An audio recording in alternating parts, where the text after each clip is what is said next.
मुख्यमंत्री महोदय को इस अवसर पर स्मृति चिन्ह प्रदान कर उनका अभिनंदन, उनका स्वागत करने की कृपा। अध्यक्ष बिहार राज्य प्रदेश, ये खूबसूरत जो स्मृति चिन्ह है उस पर डॉल्फिन बना है और आज राष्ट्रीय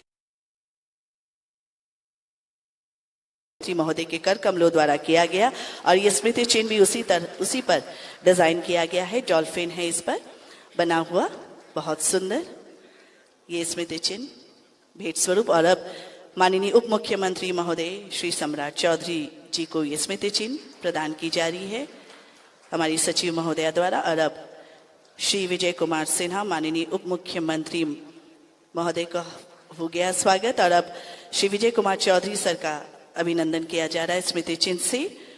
डॉक्टर प्रेम कुमार सर का, हमारे माननीय उप मुख्यमंत्री महोदय विजय सिन्हा सर का, डॉक्टर प्रेम कुमार माननीय मंत्री पर्यावरण वन एवं जलवायु परिवर्तन विभाग। और अब डॉक्टर उदय कांत सर जो उपाध्यक्ष हैं BSDMA, उनका भी स्मृति स्वागत करिए। तालियां बजती रहनी चाहिए, अच्छा लगेगा। माननीय मुख्यमंत्री महोदय के प्रधान सचिव श्री दीपक कुमार सर का, उनका भी स्मृति चिन्ह से अभिनंदन। श्री अतुल बगई सर प्रमुख UNEP इंडिया, उनका भी स्वागत। डॉक्टर सुजीत कुमार वाजपेयी संयुक्त सचिव पर्यावरण वन एवं जलवायु परिवर्तन मंत्रालय भारत सरकार, स्मृति चिन्ह से। और मैम से निवेदन करूंगी आप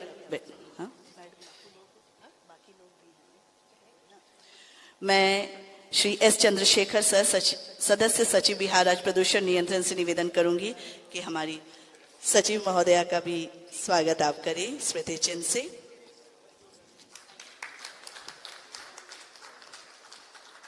पुनः श्री S चंद्रशेखर सर से निवेदन है डॉक्टर DK शुक्ला अध्यक्ष बिहार राज्य प्रदूषण नियंत्रण परिषद का स्मृति चिन्ह से आप स्वागत करें, अभिनंदन करें।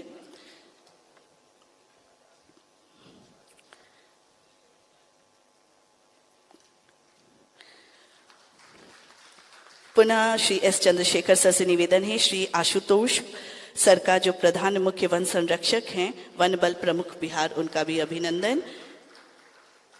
श्रीमती उल्का केलकर गाडगिल मैम का कार्यकारी निदेशक WRI इंडिया का स्मृति चिन्ह से स्वागत।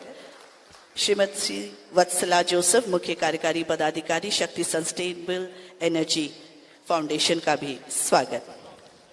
बहुत बहुत धन्यवाद। और अब धन्यवाद ज्ञापन के लिए सादर निवेदन करूंगी श्री N जवाहर बाबू प्रधान मुख्य वन संरक्षक जलवायु परिवर्तन सरापाए और धन्यवाद ज्ञापित करें सर।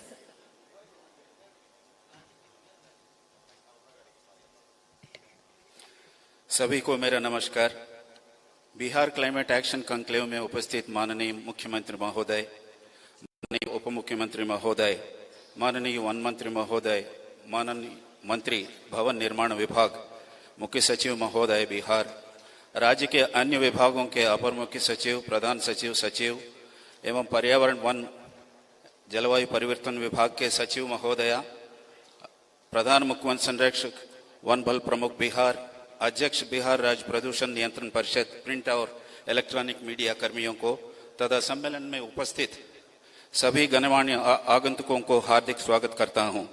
आज का क्लाइमेट एक्शन कॉन्क्लेव एक महत्वपूर्ण पहल है जिसमें हम सभी ने मिलकर जलवायु परिवर्तन के प्रति अपनी अपनी जिम्मेदारियों को समझने और उनसे होने वाले दुष्प्रभावों से निपटने से संबंधित उपायों पर चर्चा करेंगे।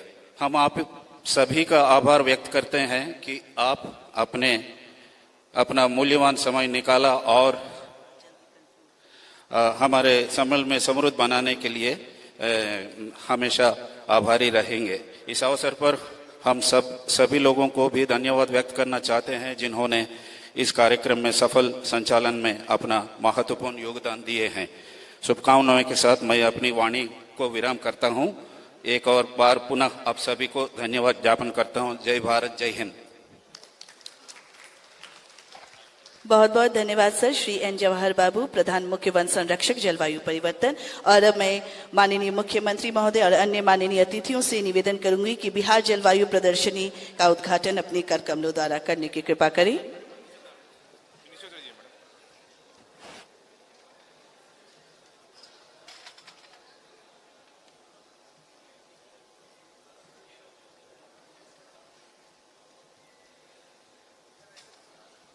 हमारे माननीय मुख्यमंत्री महोदय, माननीय उप मुख्यमंत्री गणों द्वारा, अन्य माननीय मंत्रीगण और माननीय अतिथियों के द्वारा यहाँ ठीक इस जहाँ पर उद्घाटन सत्र हो रहा है, ठीक हॉल के पीछे में बिहार जलवायु पर आधारित एक प्रदर्शनी लगाई गई है। बिहार जलवायु सम्मेलन एवं प्रदर्शनी, हरित भविष्य के लिए बिहार का सशक्तिकरण, और इसी पर केंद्रित है ये प्रदर्शनी, जिसका उद्घाटन माननीय मुख्यमंत्री महोदय के कर कमलों द्वारा किया गया और अब प्रदर्शनी का अवलोकन उनके द्वारा किया जा रहा है। विभिन्न स्टॉल्स लगाए गए हैं अलग अलग ऑर्गेनाइजेशंस, संस्थाओं के द्वारा जो इस क्षेत्र में काम करी है। जल जीवन हरियाली तभी होगी खुशहाली, इसी विषय पर केंद्रित है ये प्रदर्शनी, जिसका अवलोकन माननीय मुख्यमंत्री महोदय और अन्य माननीय मंत्रीगणों द्वारा किया जा रहा है। आज का दिन बहुत खास है क्योंकि आज इस अवसर पर माननीय मुख्यमंत्री महोदय के द्वारा कई ऐसी योजनाओं का उद्घाटन, कार्यारंभ, लोकार्पण किया गया। बिहार को यह सौगात मिली। बिहार जलवायु सम्मेलन एवं प्रदर्शनी में राष्ट्रीय डॉल्फिन शोध केंद्र पटना का उद्घाटन किया गया। मुंगेर वानिकी महाविद्यालय एवं बिहार वानिकी महाविद्यालय एवं शोध संस्थान के रूप में उन्नयन एवं नामकरण किया गया। तो कई सारी योजनाएं बिहार सरकार, पर्यावरण वन एवं जलवायु परिवर्तन विभाग और बिहार राज्य प्रदूषण नियंत्रण परिषद द्वारा चलाई गई योजनाओं का आज माननीय मुख्यमंत्री महोदय के कर कमलों द्वारा उद्घाटन और कार्य आरंभ, साथ ही साथ लोकार्पण किया गया। इस अवसर पर आप सब हमारे साथ जुड़े हैं, आपका पुनः एक बार स्वागत करती हूं। प्रदर्शनी के अवलोकन करने के पश्चात माननीय मुख्यमंत्री महोदय और हमारे अन्य माननीय मंत्रीगणों का यहाँ से प्रस्थान होगा, लेकिन कार्यक्रम जो है वो चलता रहेगा। हमारा कई टेक्निकल सेशन हैं क्योंकि आज दिन भर का एक दिवसीय आयोजन है इस सम्मेलन का, इस कॉन्क्लेव का, Bihar climate action conclave and expo. तो कई टेक्निकल सेशंस हैं जिसके बारे में हम आपको बताते चलेंगे कि ये सेशंस कहाँ पर और किस समय किया जाएगा। तो आप सभी हमारे साथ बने रहे, निवेदन है आप सभी अपनी अपनी जगह पर हमारे साथ बैठे रहें। धन्यवाद।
में तो कोई और कंडक्ट करना चाहिए क्योंकि हमको तो ये सब आइडिया नहीं है।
बचे हुए बस जी सर।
ठीक है, आप सभी से मेरा रिक्वेस्ट है, निवेदन है, आप सभी बैठ जाएं। हमारे जो इनॉग्रल सेशन का जो नेक्स्ट पार्ट है वो कंटिन्यू करेगा और इस सेशन में हमारे बीच डॉक्टर प्रेम कुमार, माननीय मंत्री पर्यावरण, वन एवं जलवायु परिवर्तन विभाग सर रहेंगे, साथ ही साथ अन्य हमारे जो डिग्निटरीज हैं।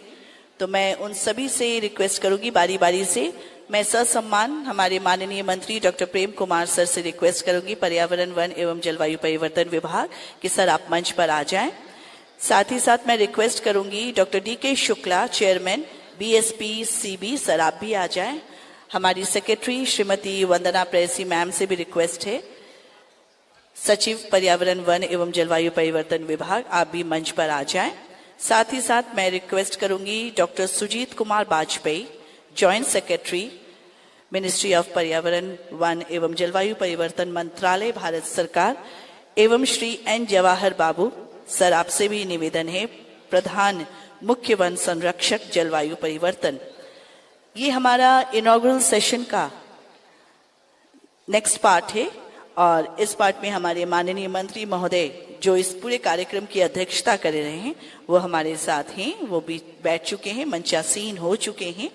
और अन्य हमारे जो गेस्ट हैं, मैं उनसे रिक्वेस्ट करूंगी कि आप सभी आकर अपना स्थान ग्रहण कर लें।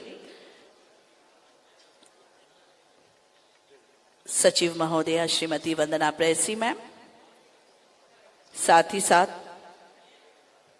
डॉक्टर सुजीत कुमार वाजपेयी सर, वो आ चुके हैं बैठ। संयुक्त सचिव पर्यावरण, वन एवं जलवायु परिवर्तन मंत्रालय, भारत सरकार,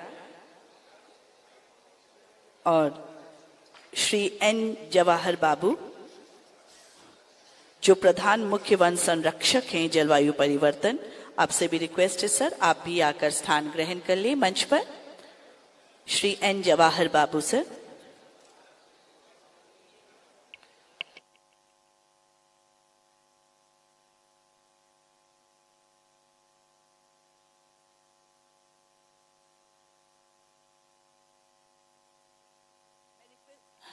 मैं रिक्वेस्ट करूंगी आप सभी से, आप सभी अपना स्थान ग्रहण कर लें, आप सभी बैठ जाएं और हमारे सभी इस सेशन में जो ही हमारा इनॉग्रल सेशन का सेकंड पार्ट है वो हम कंटिन्यू करेंगे। हमारी सचिव महोदया श्रीमती वंदना मैम से भी रिक्वेस्ट है कि आप मंच पर स्थान ग्रहण कर लें।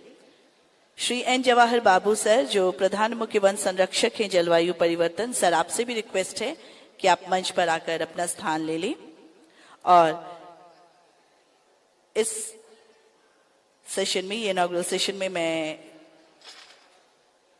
Doctor DK. शुक्ला सर जो अध्यक्ष है बिहार राज्य प्रदूषण नियंत्रण परिषद में, वो इस सेशन में सबसे पहले आप सभी का स्वागत करेंगे।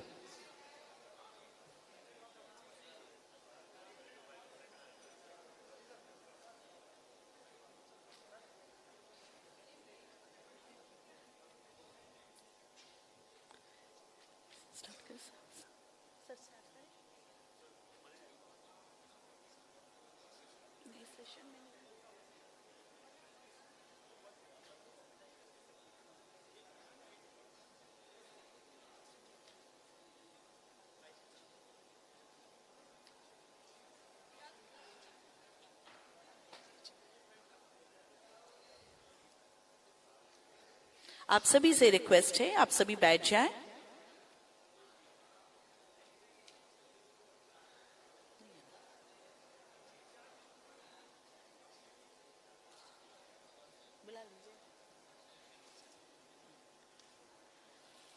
मैं श्री अतुल बुगई सर, जो प्रमुख है यूएनईपी इंडिया, उनसे भी रिक्वेस्ट करूंगी कि आप भी मंच पर आकर स्थान ग्रहण कर लें।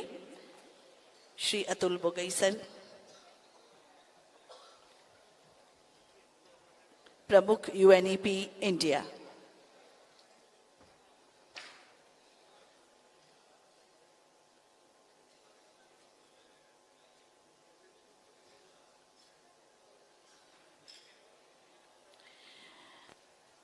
जो भी लोग खड़े हैं, मैं उनसे रिक्वेस्ट कर रही हूं आप सभी बैठ जाएं ताकि हम ये जो सेशन है उसकी शुरुआत कर सके। ये हमारा इनॉग्रेशन सेशन का कंटिन्यूएशन पार्ट है और इसमें हमारे जो डिग्निटरीज हैं वो बारी बारी से आएंगे, आप सभी को इस विषय पर अपने विचारों से अवगत कराएंगे।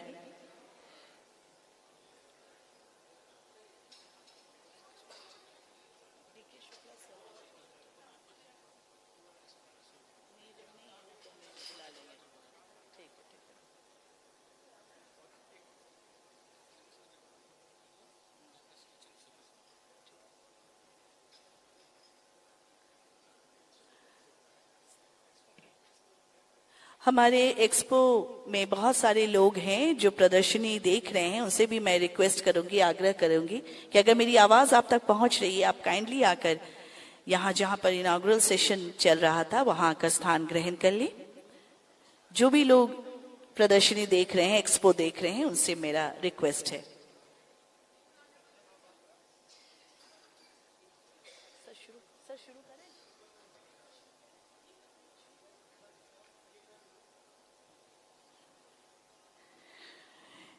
तो चलिए हम इस सेशन को शुरू करते हैं और इसके लिए मैं सबसे पहले आमंत्रित करूंगी आप सबों के बीच डॉक्टर डी.के. शुक्ला सर, जो अध्यक्ष हैं बिहार राज्य प्रदूषण नियंत्रण परिषद। आप यहां आए और यहां उपस्थित सभी लोगों का स्वागत करें और इस विषय पर अपने विचारों से हमें अवगत कराएं। सर।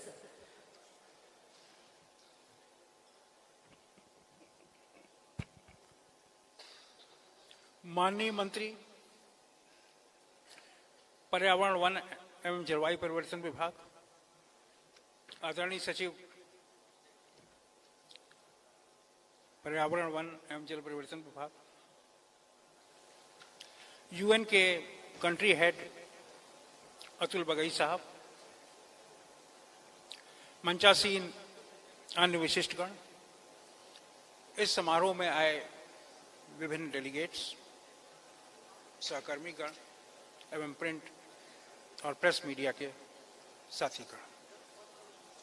जलवायु परिवर्तन विश्व की एक बड़ी चुनौती बन गया है और यह चुनौती अब वास्तविकता हमें दिखने लगी है। पहले तो ये कहा जाता था कि जलवायु परिवर्तन एक साइंटिफिक मिथ है। वास्तव में सैकड़ों वर्षों से जलवायु परिवर्तन हो रहा है और यह भी उसका अपवाद नहीं है। लेकिन आज विभिन्न वैज्ञानिक परीक्षणों से ये सिद्ध हो गया है कि जलवायु परिवर्तन एक वास्तविकता है और हमें इसका मुकाबला करना होगा। जलवायु परिवर्तन के दो मुख्य बिंदु, वातावरण में कार्बन डाइऑक्साइड की अधिकता और तापमान की अधिकता, ये दो महत्वपूर्ण बिंदु हैं। इन्हीं पर जलवायु परिवर्तन आधारित है। जब हम जलवायु परिवर्तन की बात करते हैं तो हमारे पूरे विश्व में केवल एक चीज पर बहुत जोर दिया जाता है कि हम इमिशन कम करें। आज जो कार्यशाला यहां पर आयोजित की जा रही है, इसका भी केंद्र बिंदु यह है।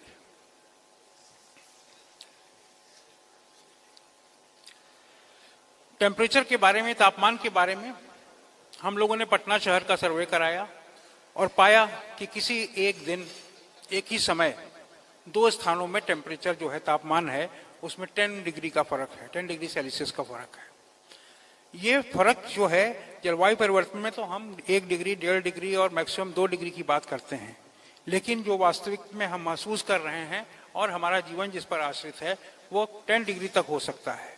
तो ये जलवायु परिवर्तन की वास्तविकता है और हमें कार्बन डाइऑक्साइड और तापमान से बियॉन्ड सोचना पड़ेगा। हम लोगों ने एक अध्ययन कराया, यूएनईपी के कंट्री हेड यहाँ मौजूद हैं, उनके द्वारा और एक करीब 8-10 संस्थानों, WRI और डेवलपमेंट अल्टरनेटिव और बहुत सारे संस्थाओं ने बहुत गहन अध्ययन किया बिहार में। बिहार एक पहला राज्य है जिसमें इस तरह का गहन अध्ययन कराया गया है। जो अध्ययन के परिणाम निकले वो इस कार्यशाला में उनको विचार विमर्श किया जाएगा, उसको अंतिम रूप दिया जाएगा और यह कार्यशाला मुख्यतः केंद्रित है कि एक्शन क्या करें। हम क्लाइमेट चेंज तो रियलिटी है, कार्बन डाइऑक्साइड की अधिकता ये भी वास्तविकता है, लेकिन अब हमें किस तरह का एक्शन करना चाहिए। एक्शन पूरे विश्व में यही सोचा गया कि इमिशन को हम लोग कम करें, लेकिन मुझे बहुत गर्व है कि बिहार ने इसमें बहुत पहले से पहल कर ली है। 3-4 दृष्टांत मैं दूंगा जिससे बहुत कुछ स्पष्ट हो जाएगा।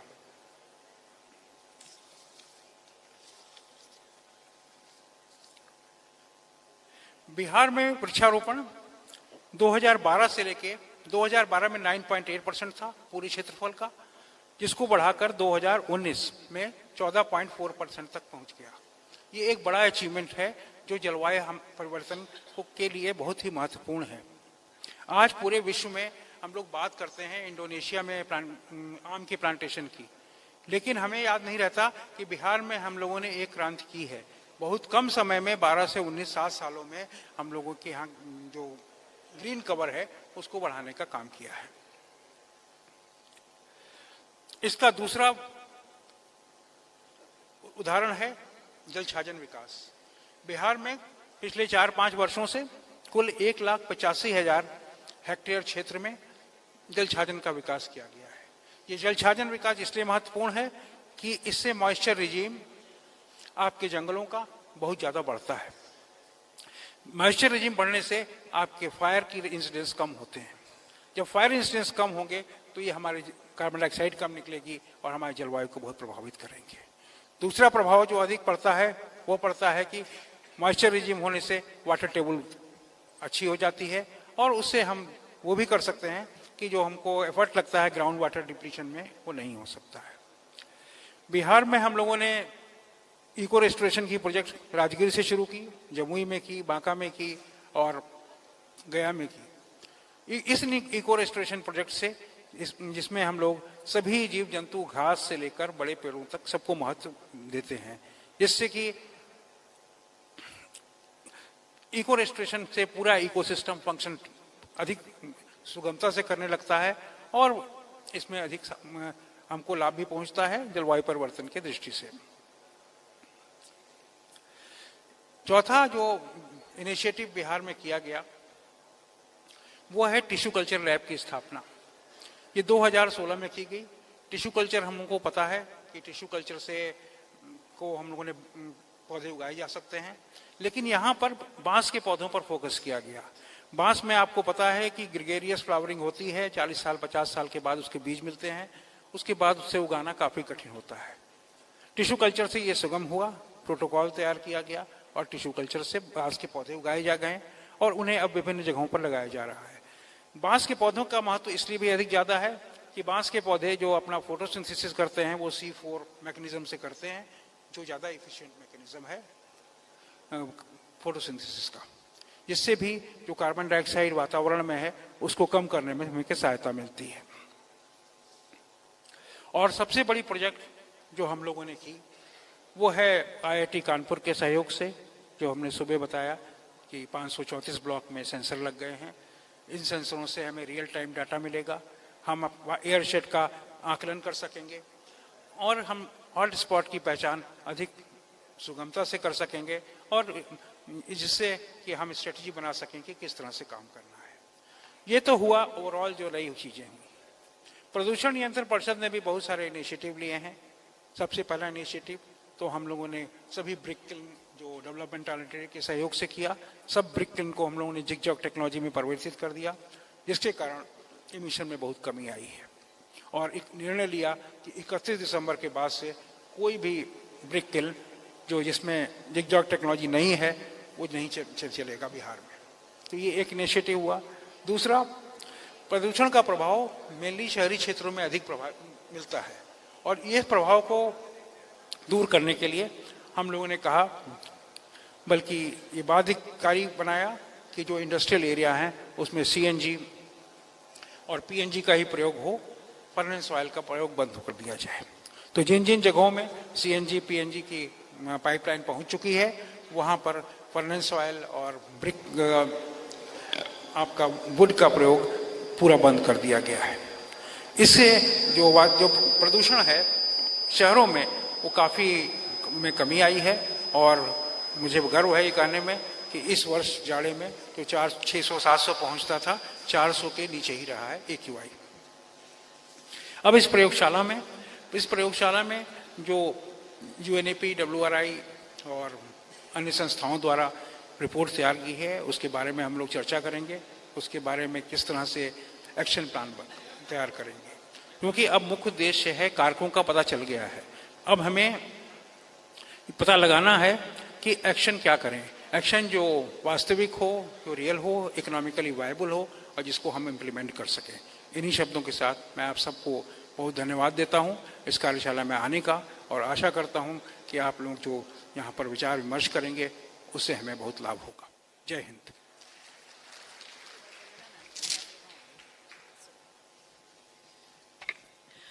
बहुत बहुत धन्यवाद डॉक्टर DK शुक्ला सर, जो अध्यक्ष हैं बिहार राज्य प्रदूषण नियंत्रण परिषद। इस अवसर पर अपने महत्वपूर्ण विचारों से हम सबको अवगत कराया, इसके लिए आपका बहुत बहुत आभार। और अब मैं इस सेशन में आमंत्रित करूंगी श्रीमती वंदना प्रेयसी मैम, जो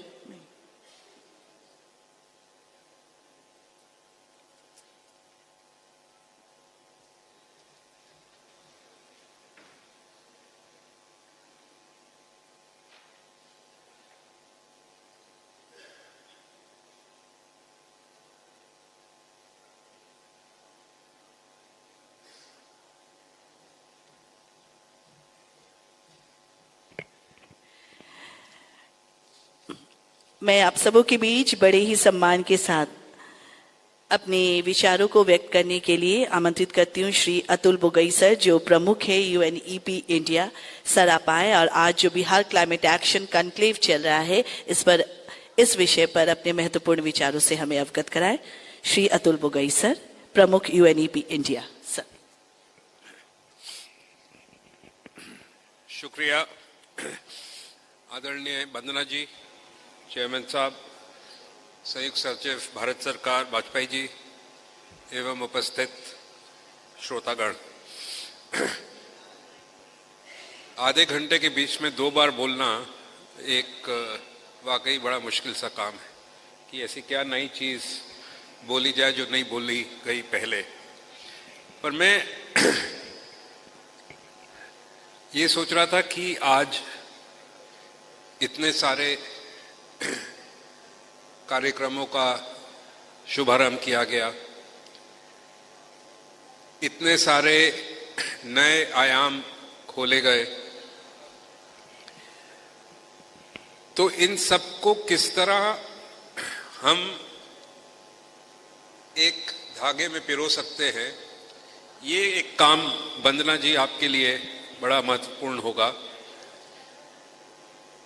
कि BSPCB के कार्यालय खोले गए, डॉल्फिन प्रोग्राम प्रारंभ किया गया, लो कार्बन पाथवे स्ट्रैटेजी भी चालू की गई, उसका ड्राफ्ट स्ट्रैटेजी को समर्पित किया गया। तो इन सब का एक दूसरे से क्या जुड़ाव है, ये अगर विभागीय स्तर पर और BSPCB स्तर पर सोचा जाए तो आप देखेंगे कि आज जितने भी कार्यक्रम प्रारंभ किए गए वो एक कड़ी में बहुत आसानी से पिरोए जा सकते हैं, और वो पिरोना भी बहुत ज़रूरी है क्योंकि पर्यावरण के क्षेत्र में जो 3 क्राइसिस जिसको हम कहते हैं, crisis of nature, crisis of pollution और क्राइसिस ऑफ क्लाइमेट, ये सारे कार्यक्रम किसी ना किसी तरह से इन तीनों क्राइसिस से जुड़े हुए हैं। और अगर हम किसी एक पर्यावरण के क्षेत्र में जलवायु परिवर्तन के संदर्भ को देखें, तो अगर उससे क्षेत्र में हम कुछ कार्यक्रम प्रारंभ करना चाहें तो ये एक जानी मानी बात है कि उसका पॉजिटिव इम्पैक्ट, उसका पॉजिटिव प्रभाव जो है वो प्रकृति पे या पोल्यूशन का जो क्राइसिस है उस पर भी ज़रूर पड़ेगा। तो मैं इस बात पे जोर देना चाहूँगा कि आज जो कार्यक्रम प्रारंभ किए गए हैं और चेयरमैन साहब यहाँ हैं, बीएसपीसीबी के माध्यम से इनका एक समन्वित ढंग से किस तरह इसको सम्मिलित किया जाए और एक पीएमयू सेटअप करके ये देखा जाए कि इनको कैसे हम एकजुट होकर कार्यान्वित कर सकते हैं। ये एक बहुत ही बल प्रदान करने वाला मुद्दा है कि आज नीति आयोग और पर्यावरण मंत्रालय भारत सरकार वो भी यहाँ आज उपस्थित है और इन दोनों संस्थाओं को, पर्यावरण मंत्रालय को और नीति आयोग को, इस अप्रोच को समर्थन देने की आवश्यकता होगी। मंत्रालय के समर्थन से ये आज जो कार्यान्वयन शुरू हुआ है उसका न केवल प्रोत्साहन उसको मिलेगा पर उसका मनोबल भी बढ़ेगा। तो मैं ये कहना चाह रहा हूँ कि बिहार ने एक मील का पत्थर आज स्थापित किया है और शुक्ला जी, ये जो मील का पत्थर आज स्थापित हुआ है इसको बहुत आगे ले जाना है और इसको किस तरह कार्यान्वयन किया जाए अगले 10 सालों में या 20 सालों में, क्योंकि ये 2070 तक की स्ट्रैटेजी है। मतलब आज के बाद लगभग 40-45 वर्ष तक इसको कार्यान्वित करना है। तो उसकी जो इंस्टीट्यूशनल अरेंजमेंट है, उसकी जो संस्थागत ढांचा जो आपको स्थापित करना है वो आपको आज करना है, पर आपको ये सोच के करना है कि ये ढांचा जो है अगले 45 साल तक किस तरह कार्यान्वित रहेगा। तो एक बहुत महत्वपूर्ण उत्तरदायित्व ये बीएसपीसीबी के ऊपर है, विभाग के ऊपर है और सबसे ज़्यादा ये बाकी विभाग जो है बिहार सरकार के, पर्यावरण के अलावा जो विभाग जलवायु परिवर्तन में जिनका इम्पैक्ट देखा जाता है वो विभागों को भी इनके साथ, और इस स्ट्रैटेजी में जो आज समर्पित की गई है उसका एक बहुत ही महत्वपूर्ण हिस्सा था कि हर विभाग सरकार का, बिहार सरकार का जो हर विभाग है वो इसको बनाने में सम्मिलित रहा है और वो एक बहुत ही मार्गदर्शक अप्रोच है, क्योंकि उनके सहयोग के बिना जलवायु परिवर्तन या आपका प्रकृति का जो हरण हो रहा है या जो पोल्यूशन की क्राइसिस हो रही है आप उसका समाधान नहीं निकाल पाएंगे। तो मैं बहुत प्रसन्न हूं कि यूनेप को ये मौका मिला यहाँ पर इस काम में हाथ बटाने का, और मैं इस बात पे भी बल देना चाह रहा हूँ कि यूनेप आपको इस कार्य में अगले कुछ वर्षों में भी सहयोग देने के लिए तत्पर रहेगा, ताकि जो संस्थागत आपको यहाँ पर परिवर्तन करने हैं इसको कार्यान्वित करने के लिए वो फलीभूत हो सके। मैं बहुत बहुत आभारी हूँ बिहार सरकार का, पर्यावरण विभाग का और पर्यावरण मंत्रालय का भारत सरकार का कि उन्होंने यूनेप को ये एक मौका दिया। धन्यवाद।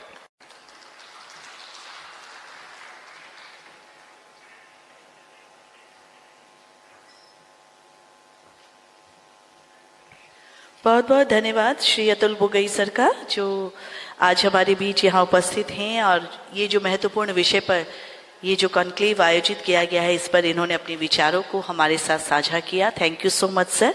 और मैं डॉक्टर सुजीत कुमार वाजपेयी जो संयुक्त सचिव हैं पर्यावरण, वन एवं जलवायु परिवर्तन मंत्रालय भारत सरकार, सर से रिक्वेस्ट करूंगी कि आप हमारे बीच आएँ और इस अवसर पर अपने महत्वपूर्ण विचारों से हमें अवगत कराएं, और उसके बाद हम माननीय मंत्री जी को भी बुलवाएंगे, उनसे भी हम आशीर्वाद मार्गदर्शन लेंगे।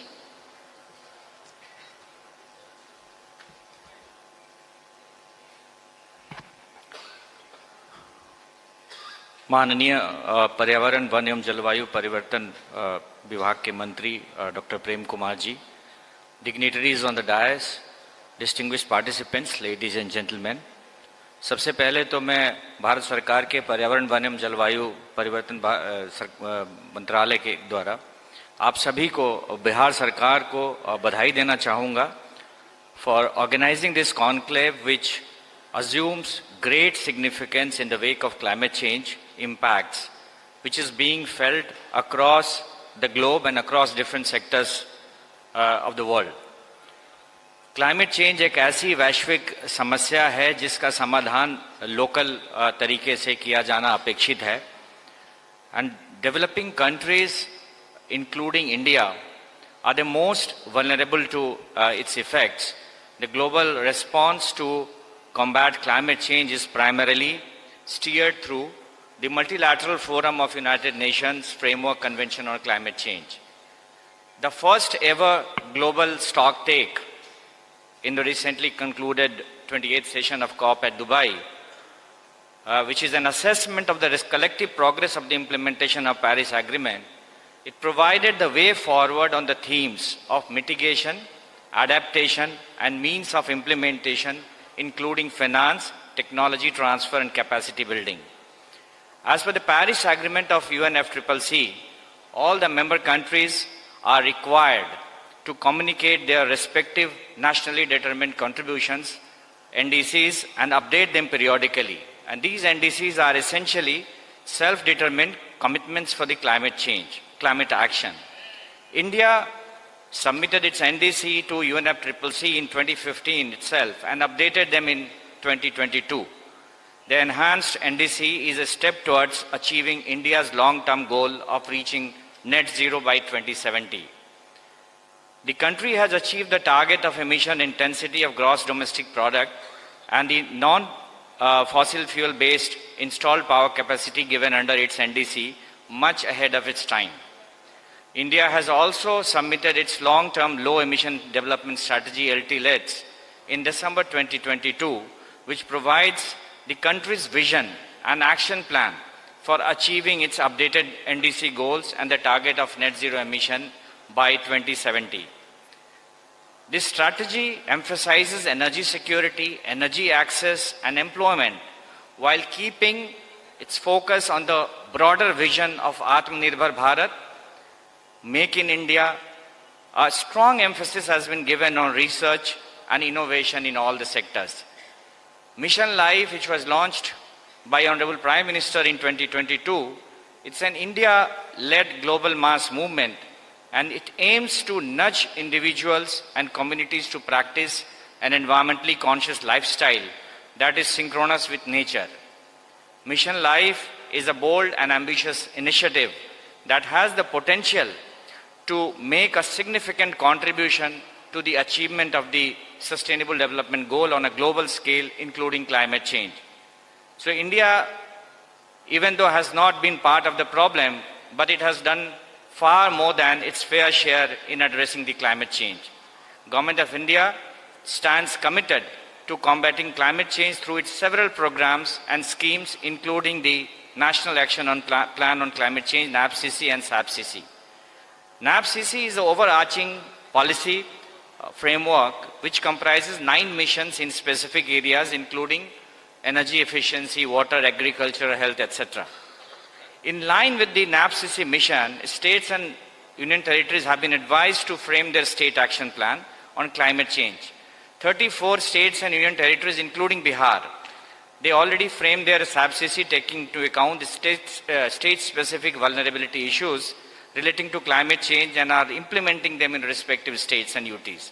Now states have been again requested to revise their state action plan, keeping in view the nationally determined contribution, NAPCC, SDGs and other national policy document.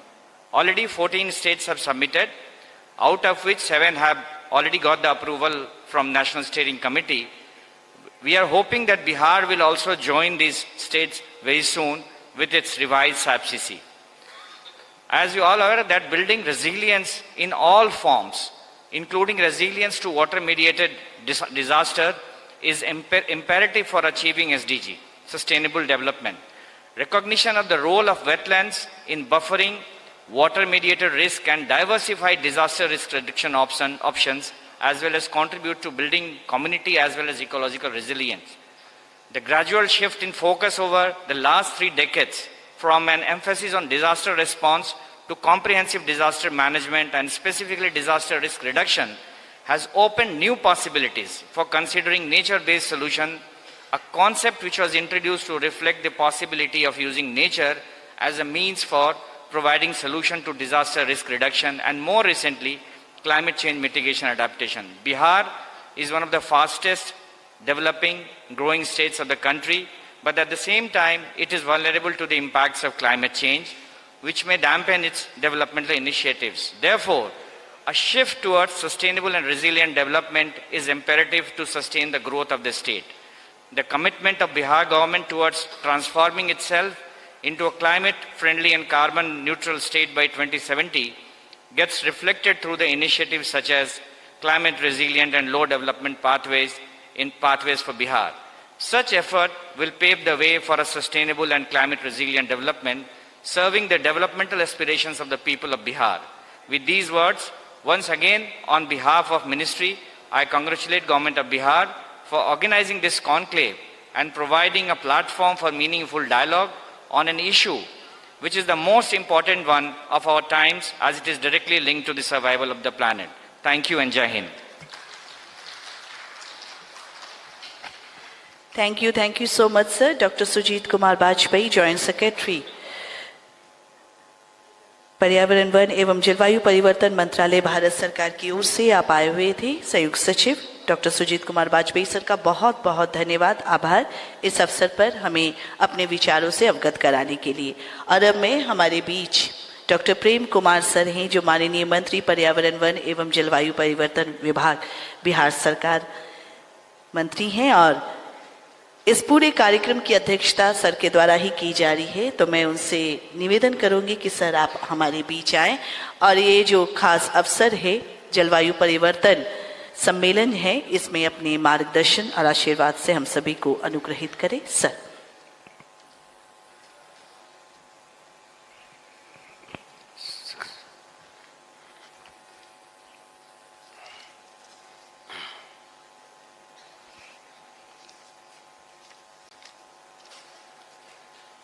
वंदनीय मातृभूमि, बिहार जलवायु सम्मेलन एवं प्रदर्शनी के इस मौके पर, उद्घाटन के मौके पर मंच पर आसीन भारत सरकार के joint secretary doctor Sujit Vajpayee ji, इस मौके पर यूएनईपी के कंट्री हेड श्री अतुल बगई जी,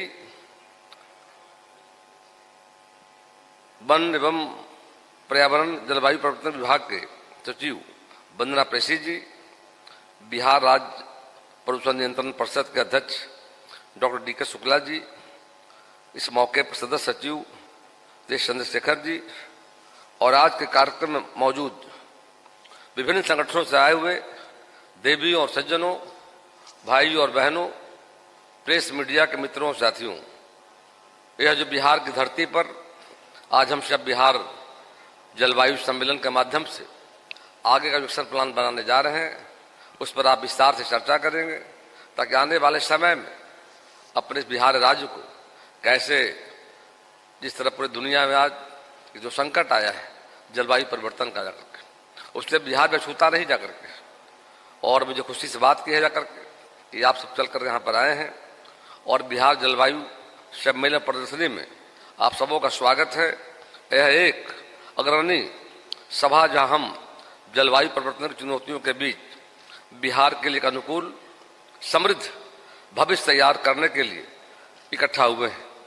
यह सम्मेलन नवीन जलवायु वित्त तंत्र बनाने, हमारे ऊर्जा परिवर्तन को उत्प्रेरित करने और मजबूत सार्वजनिक निजी भागीदारी और बहुहितधारक जुड़ाव के माध्यम से न्यून कार्बन मांगों को संधारित करने के हमारे सामूहिक प्रयास का प्रतीक है।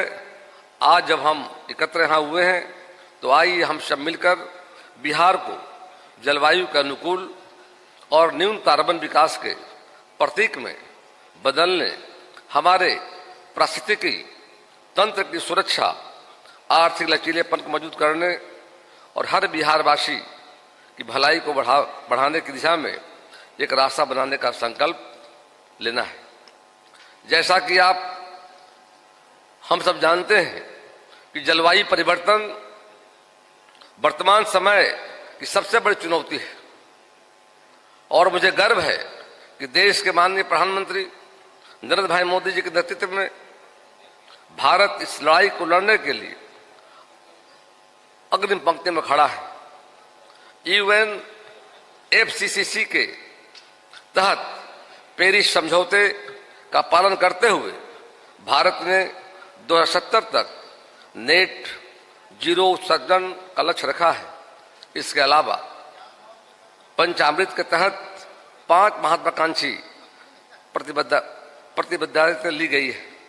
माननीय प्रधानमंत्री जी ने 2015 में अंतर्राष्ट्रीय और गठबंधन की शुरुआत की, जिसका उद्देश्य सौर ऊर्जा को बढ़ावा देना है।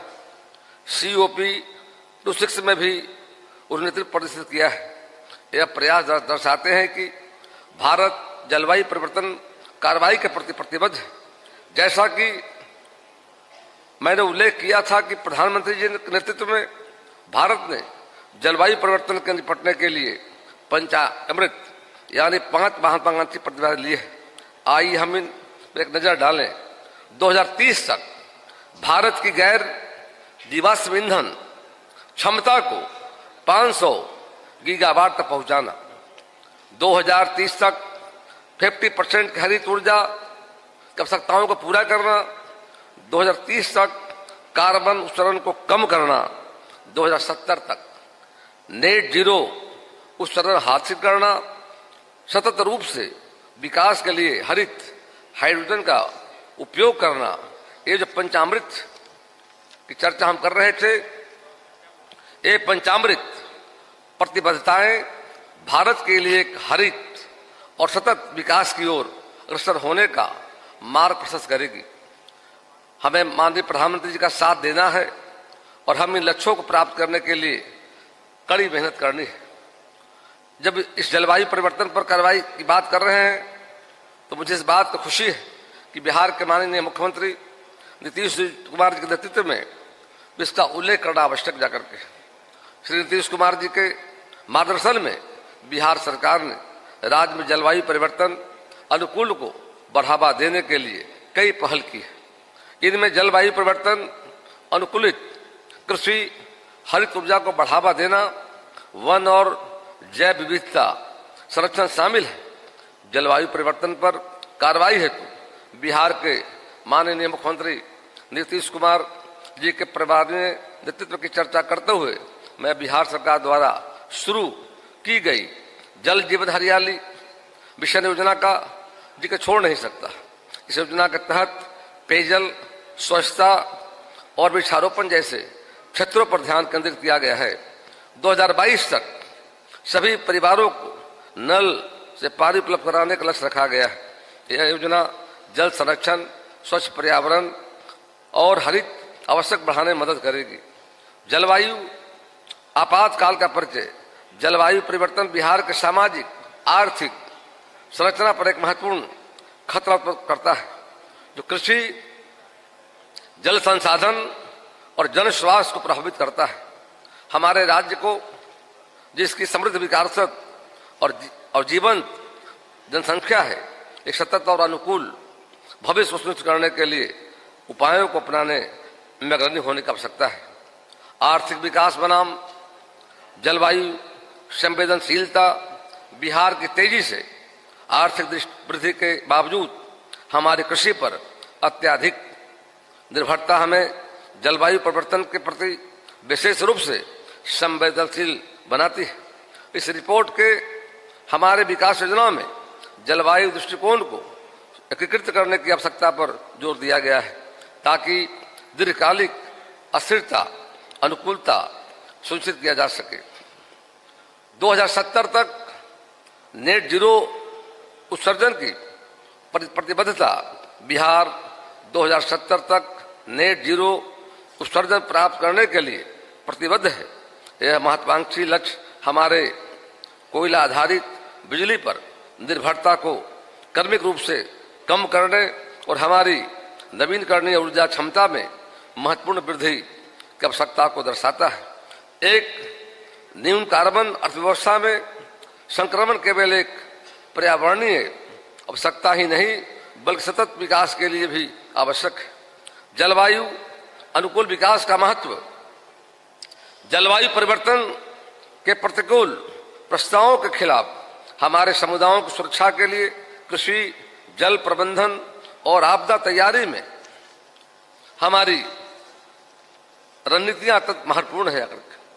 इन रणनीतियों में को लागू करने को सुनिश्चित होगा कि बिहार सतत विकास में अग्रणी बना रहे। जलवायु कार्रवाई के लिए पार क्षेत्रीय समन्वय, प्रभावी जलवायु प्रशासन हमारी सफलता की कुंजी है। यह केवल पर्यावरण नीति नहीं बल्कि वित्त, कृषि, जल संसाधन और शहरी विकास सहित सरकार के पूरे दृष्टिकोण को शामिल करता है। साथ मिलकर काम करके हम मिटिगेशन और अनुकूल नल दोनों को संबोधित करने वाले एकीकृत समाधानों को लागू कर सकते हैं। जलवायु कार्रवाई के लिए वित्त पोषण। यह रिपोर्ट जलवायु कार्रवाई योजनाओं का समर्थन करने के लिए नवीन वित्त पोषण तंत्रों को महत्वपूर्ण बनाती है। हम जलवायु अनुकूल बुनियादी ढांचे और प्रौद्योगिकियों में निवेश करने के लिए सार्वजनिक और निजी वित्त पोषण सहित हरित बांड और अंतर्राष्ट्रीय जलवायु निधियां का पता लगाएंगे। समुदाय और हितधारकों के सहभागिता। जलवायु परिवर्तन के लिए सभी हितधारकों, स्थानीय समुदाय, व्यापार और सिविल सोसाइटी शामिल है कि सक्रिय भागीदारी आवश्यक है। हम सभी हितधारकों के साथ एक संवाद में संलग्न होंगे ताकि हमारी जलवायु रणनीतियां जो है समावेशी हो और हमारे राज्य की विविध आवश्यकताओं को दर्शाती हो। यह कार्रवाई का समय है। जलवायु परिवर्तन प्रतीक्षा नहीं करेगा और न ही हम कर सकते हैं। बिहार के पास सतत विकास और जलवायु अनुकूलन को साथ साथ चलने की दुनिया को एक उदाहरण दिखाने का एक अनूठा अवसर हमारे लिए है। आइए हम सभी मिलकर भविष्य की पीढ़ियों के लिए एक हरित अधिक समृद्ध बिहार बनाने के लिए शक्ति संग्रह करने। बहुत धन्यवाद। जय भारत, जय हिंद, वंदे मातरम। शिखर जी।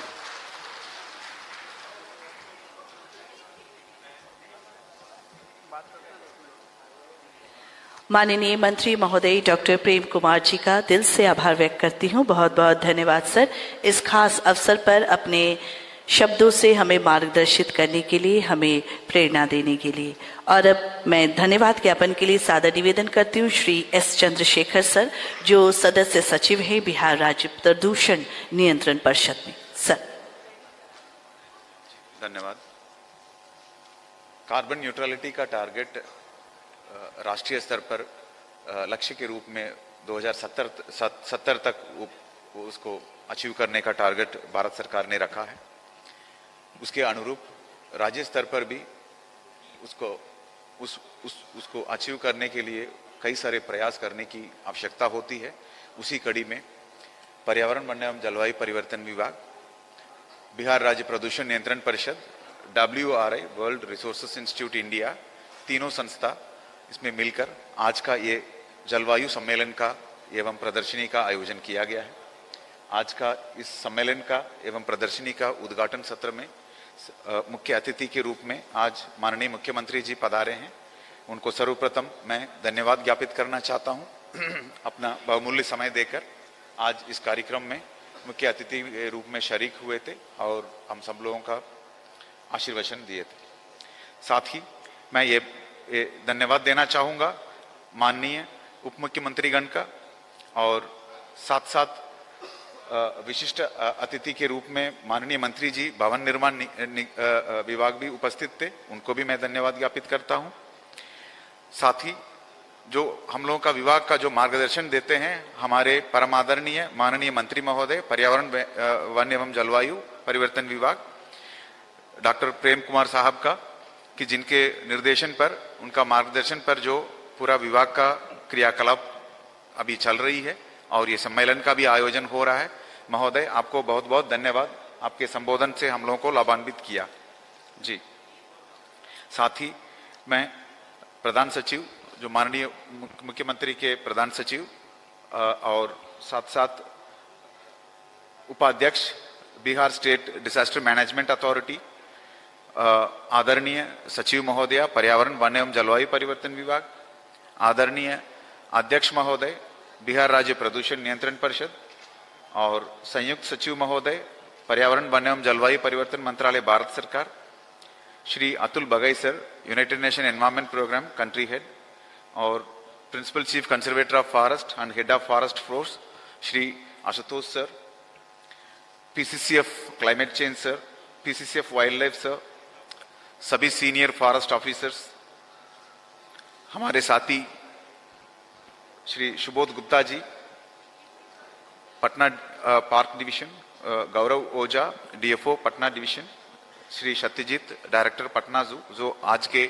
इस आयोजन में साथ सहयोग दे रहे हैं, और श्रीमती वत्सला जोसेफ चीफ एग्जीक्यूटिव ऑफिसर शक्ति सस्टेनेबल एनर्जी फाउंडेशन जो हम लोगों का पार्टनर ऑर्गेनाइजेशन है, साथ ही श्रीमती उल्का Kelkar executive director world resources institute India. और आज के इस सम्मेलन में 4 टेक्निकल सेशन में भाग लेने के लिए देश के विभिन्न कोनों से विभिन्न संस्थाओं से यहाँ आए रिसोर्स पर्सन्स और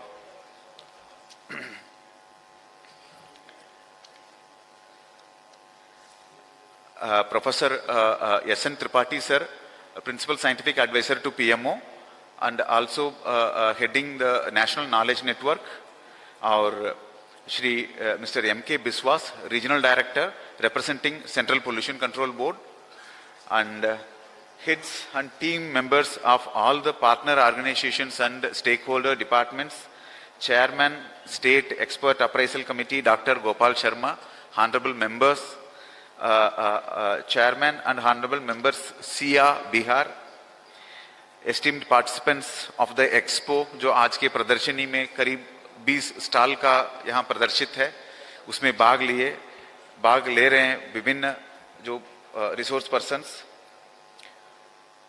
ज्ञान भवन के पदाधिकारीगण एवं स्टाफ, और पर्यावरण वन एवं जलवायु परिवर्तन विभाग, वन विभाग, Bihar state pollution control board के सभी पदाधिकारीगण एवं कर्मचारीगण, विभिन्न शिक्षण संस्थान से आए professors, teachers, students, Bihar industries association, Bihar chamber of commerce and industries, India green building council के स्टेट बिहार चैप्टर के प्रेसिडेंट, और साथ साथ मैं मेरा स्पेशल धन्यवाद मैं थैंक्स देना चाहूँगा कि जो है एक प्रोग्राम मैनेजमेंट यूनिट के तौर पर WRI CEW air pollution action group के जो ऑफिसर्स है पोल्यूशन कंट्रोल बोर्ड के ऑफिस में बेस्ड है, ये सबका सक्रिय सहयोग रहा है। हमारे पोल्यूशन कंट्रोल बोर्ड का सभी ऑफिसर्स कर्मियों का भी सक्रिय सहयोग रहा है। आप सभी का मैं पर्यावरण वन एवं जलवायु परिवर्तन विभाग बिहार सरकार, Bihar state pollution control board, wild life resources institute India, ये सभी संस्थान के ओर मैं आप सभी को बहुत बहुत धन्यवाद देना चाहता हूं। अभी टेक्निकल इस सेशन के बाद अब टेक्निकल सेशन शुरू होगा, उसके पहले एक टी ब्रेक लिया जाएगा। सबको बहुत बहुत धन्यवाद, मीडिया मित्रों को बहुत धन्यवाद। Thank you so much. जय हिंद, जय बिहार। इस क्लाइमेट रेजिलिएंट और लो कार्बन डेवलपमेंट पाथवे से जुड़े सभी साथियों से अनुरोध है कि मंच के पास आएं। डॉक्टर नवीन सर से शुरू करते हुए हमारे सभी सहयोगी संस्थाओं के लोग प्लीज यहाँ पर आ जाएं। CEW से वैभव कुमार, डॉक्टर वैभव कुमार, नेहा कुमारी, CII से हमारे कार्तिकेयन, नवीन, निशा, सिद्धेश, सौरभ और जो भी लोग और हैं, डेवलपमेंट अल्टरनेटिव से अविनाश सुमेन साहब, नीलोफर, सुमेधा, हमारे पटारा साहब, इकलई से ऋतु, सौरभ, रिसर्च ट्रायंगल से नीलेश आए हुए हैं यहाँ पर, शक्ति के हमारे सुभाशीष हैं, वत्सला जी हैं, निधि हैं, और भी जो लोग हैं प्लीज़ यहाँ पर आ जाएं। यूनेप से अंशुमन, अतुल सर, दिव्या, जो भी लोग हैं यहाँ पे आ जाएं। हमारे WRI के अपने सारे कलीग्स प्लीज़ यहाँ पर आ जाएं। WRI के सारे कलीग्स प्लीज़ यहाँ पर आ जाएं। ये तो हम लोग की ही है, तो मैं नाम नहीं ले रहा हूँ। Thank you. हाँ sir,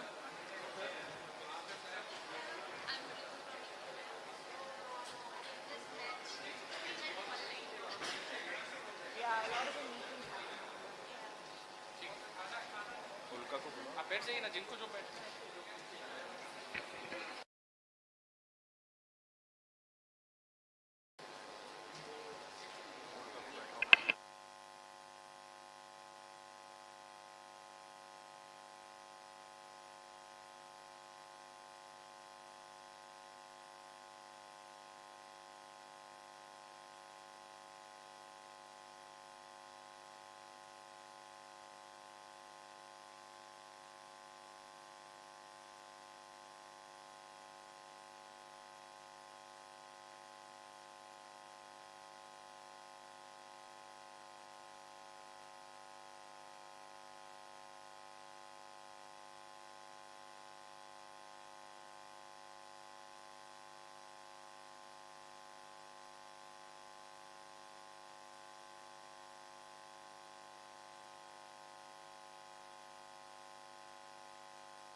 Thank you so much. We will have 10 minutes for tea break. And after tea break from 1 p.m. we will start our panel discussion technical session. 10 minute का टी ब्रेक है और ठीक 1 बजे से हमारा panel discussion चलेगा यहाँ पर, तो आप सभी panel discussion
secretary energy department government of Bihar, बहुत बहुत स्वागत sir. Shri Venugopal Mothkar, senior specialist energy NITI Aayog, sir you are requested to come and take your seat on the stage.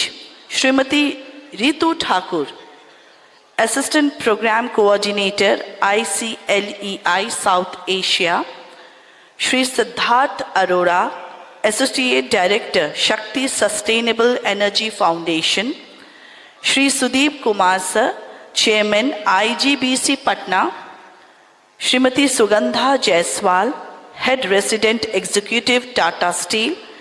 And our moderator is Dr. Vaibhav Chaturvedi, sir. Please.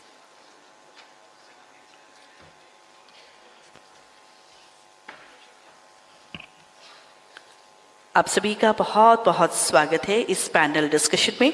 जो भी हमारे यहाँ पर guest मौजूद हैं, मैं चाहूँगी जोरदार तालियों के साथ हमारे सभी डिग्निटरी स्पीकर्स का आप सभी स्वागत करें, अभिनंदन करें। Thank you so much. नमस्कार, मैं वैभव चतुर्वेदी हूँ, council on energy environment and water से।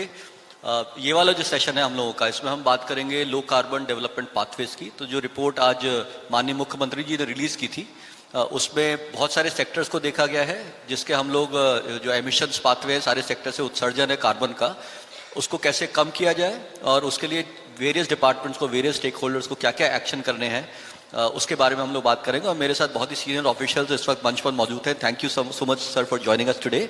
और मेरे बहुत सारे साथी हैं सिविल सोसाइटी से, जिन्होंने पूरे पिछले 2.5-3 साल से इस पर काफ़ी गहन अध्ययन किया है, बहुत काम किया है।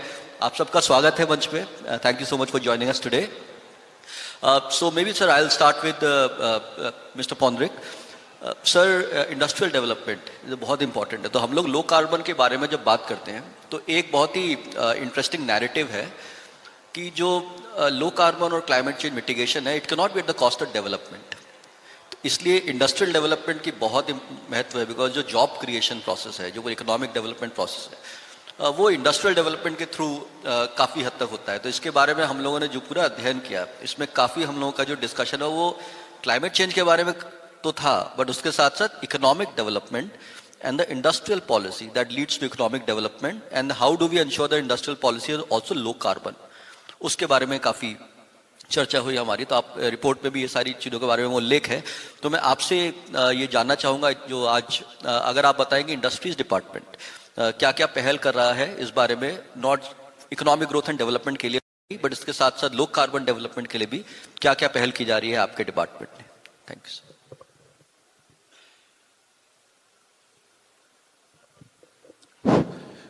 थैंक यू वैभव। देखिए, जैसे इंडस्ट्रियल डेवलपमेंट आपने कहा कि इंडस्ट्रियल डेवलपमेंट एंड एनवायरनमेंट समाउ ये लगता है कि कॉन्फ्लिक्टिंग है, और इकोनॉमिक डेवलपमेंट या industrial development will be at a cost of environment, which is not necessarily true. जहाँ तक इंडस्ट्रियल डेवलपमेंट की बात है, बिहार में there are certain high priority sectors which we are focusing on, and I would like to narrate them because they have a bearing on the environment. So the first is food processing, second is textile, third is IT, and fourth is general manufacturing. Now, अब अगर आप बिहार में देखें कि कौन सी industry अभी सबसे ज़्यादा डेवलप हो रही है, तो first is ethanol, and that too food grain based ethanol. आप में से बहुत लोगों को शायद ये पता हो कि अभी पूरी कंट्री में सबसे ज़्यादा ethanol plant food grain based Bihar में बन रहे हैं या ऑपरेटिंग हैं। इतने food grain based ethanol plant country में किसी स्टेट में नहीं है। Now when you focus on ethanol, it has a very good environmental impact because ethanol is blended in petrol and it is much less carbon intensive than petrol. तो जब 2015-16 में ethanol blending हम लोगों ने ज़्यादा शुरू की, उस समय we were blending less than 5%. Now we are blending more than 10% on a national average, and as we increase the ethanol blending in fuel or petrol rather, environmental impact will be more and more on the positive side, because the pollution is much less with ethanol than as compared to petrol. So that is one way of lessening the environmental impact or carbon, especially in the urban area. And that is what our Prime Minister has been focusing on right from 2015, that we should increase the ethanol blending, which will not only lessen the import burden but also environmental impact. दूसरा जो industry में हो रहा है, और चंद्रशेखर जी हैं यहाँ पे, स्टेट पॉल्यूशन कंट्रोल बोर्ड भी उसको लीड कर रहा है under department of environment forest, that is using pipe natural gas for as a fuel rather than coal or oil or anything else. Now that is one thing which is going to make a lot of impact, because when you use PNG, तो जो pollution होता है वो oil या coal, especially coal, but even oil के मुकाबले much better environmental impact is there. So that is the second way in which we are trying to incentivize that environment friendly practices हों. यहाँ पे कई इंडस्ट्रियल एरियाज में pipe natural gas अब available है, और आप में से कुछ लोगों ने आज पेपर में पढ़ा होगा कि there is a move to reduce the commercial tax on the PNG, GST को कम करने की या वैट को कम करने की बात चल रही है, so that it is more economical. So that is, I think, the second way in which industries are becoming more environmental friendly. And third is that we are encouraging industries to use solar power for their energy requirement, and through rooftop solar on the industrial sheds. तो हमारी industrial policy में हम लोग self consumption के लिए जो है solar power है उसको भी इंसेंटिव्स देते हैं, हमारी आईपी पॉलिसी में इंक्लूडेड है. So that is another way of incentivizing. So these are some of the ways through which the industry department is trying to promote environment friendly practices in the state. Great, thank you sir. And in fact जो ethanol के बारे में आपने बहुत ही interesting बात बोली, आज से शायद आई थिंक 20 साल पहले पार्लियामेंट में भी बहुत इंटरेस्टिंग डिबेट हुई थी, जिसको बहुत famously food versus fuel debate कहते हैं. लेकिन बिहार में जो प्रोग्रेस हो रहा है, it is very clear that it is not at all at the cost of any food security issues. जितने भी ग्रेन्स वगैरह की जो स्ट्रैटेजी है वो very clearly it is ensuring that food productivity goals are also met, and at the same time the goal of industrial development and decarbonization also met. So many states have a lot to learn, especially on the ethanol. As you said, fastest growth is happening in this state. So it's great. Thank you for your all your comments. I'll come back to you. Now I'll move to Mr. Hans. I think you have been leading one of the most important departments from the carbon point of view. जैसा कि आप सब जानते हैं यहाँ पे, और हमने स्टडी में भी अध्ययन किया है कि power sector is the biggest source of all the emissions. बहुत प्रोग्रेस भी हो रहा है, देश में भी हो रहा है, स्टेट में भी हो रहा है in terms of renewable energy development, और बहुत कुछ काफ़ी one of the hottest debates in India is renewable energy debates in India. So आपका जो डिपार्टमेंट में जो भी इसमें काम हो रहा है, इसमें इतना प्रगति जो कर रहे हैं, उसके बारे में आप if it will be great to listen to you what all the state is doing and what are is manage to achieve and what are the plans on the front of renewable energy. Thank you, Vaibhav. I think I'll compliment what ACS Industries Sandeep Pathak ji has just told. I'll take you back to 2017. Bihar has been a visionary and a leadership role in the RE sector. Why I say so is there are many faces which I recognize here in this hall. We notified one of the most forward-looking RE policy in 2017. Then, under the overall program of Ujala, we covered almost 1.95 crore LED bulbs, thereby saving around 5-10 megawatts of peak hour energy. So this all happened in 17, 19, and then coincidentally in 2019 itself, a major umbrella mission was started, Jal Jeevan Haryali Abhiyan. So this Abhiyan encompasses almost every sector which is related to undo the effects on the climate. So all these are long-term programs, and energy sector also has seen and taken such steps in like contributing as low as possible to the environmental pollution. Then recently we were there, I think we shared the dais when there was a EV conclave in Patna itself. So there also we saw the EV policy is also quite forward-looking in the state. Now we are working with one of the organizations working with the UN low emission development goals, and we are revising the RE policy now, and which again drives home this point that there is a very prioritized focus on development of RE as committed by the country as a whole to go net zero or carbon neutral by 2070.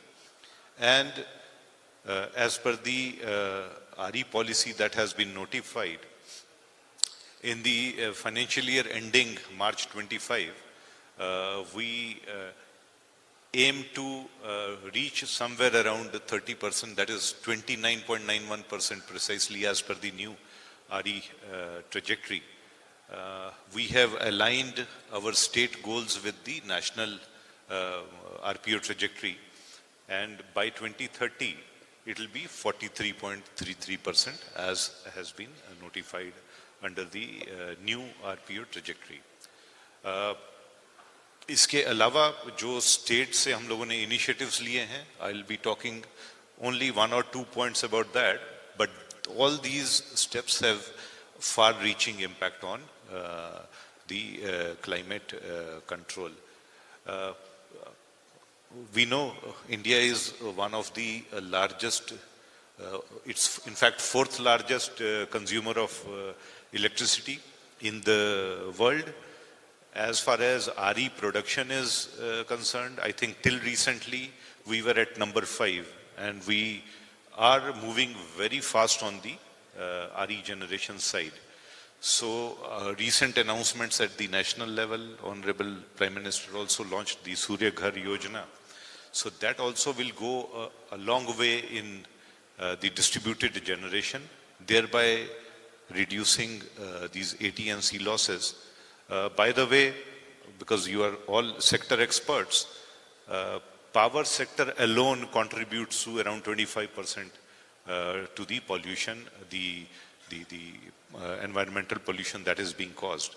So if we check it at a generation level, because for each megawatt of thermal energy generated, so it is somewhere around 4,000 tons of carbon emission. So if we check it at the generation level, definitely we are going to save on the environmental aspect.